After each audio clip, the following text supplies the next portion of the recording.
చేసుండ్రన్న. ఎందుకంటే వాళ్ళు ఇప్పటి నుంచి కాదు ఆ పాలు అమ్ముతుంది వాళ్ళు. దగ్గరగా 40-50 సంవత్సరాల నుంచి అలా వారసత్వ పరంగా వాళ్ళు అక్కడ అమ్ముతున్నారని చెప్పేసి టాక్ కూడా వచ్చింది.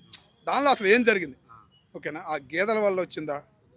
ఏంటనేది ఒక సర్వే చేయాలని స్పందించారు. అటు హోంశాఖ మంత్రి స్పందించారు, మన పవన్ కళ్యాణ్ గారు స్పందించారు, సీఎం గారు కూడా స్పందించారు. చర్యలు అనేవి దాని మీద జరుగుతున్నాయి. అక్కడికెళ్ళి పబ్లిక్ గురించి కూడా సమాచారం మొత్తం తీసుకొని బయటకు వస్తుంది. కానీ ఎలా జరిగింది? ఏదైనా పొగడ్రది ఇచ్చారా?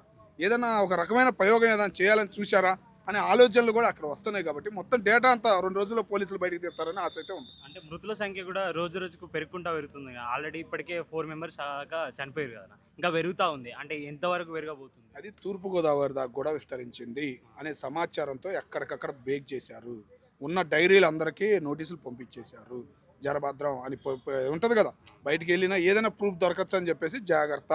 ఏంటంటే ఈ మధ్యకాలంలో బయటికి వెళ్ళినవి కూడా ఆ కల్తీలో కూడా కల్తీ చేస్తున్నారు. అవి జరగడం వల్ల ఈ విపరీతంగా జరుగుతుంది. ఏంటంటే అతి ఆశ అయిపోయి బయటికి వెళ్ళిన పాలలు ఆ డైరీల నుంచి కానీ వేరే డైరీల నుంచి కానీ బయటికి వెళ్ళి వేరే కల్తీ అయిపోతారు. అట్లా చేయడం వల్ల జరుగుతున్న అనర్థాలే ఇవన్నీ. కంపల్సరీగా గవర్నమెంట్ స్పందించింది ఎమ్మడిగా. రియాక్షన్ కూడా అట్లాగే ఉండిద్దని మేము అనుకుంటాం.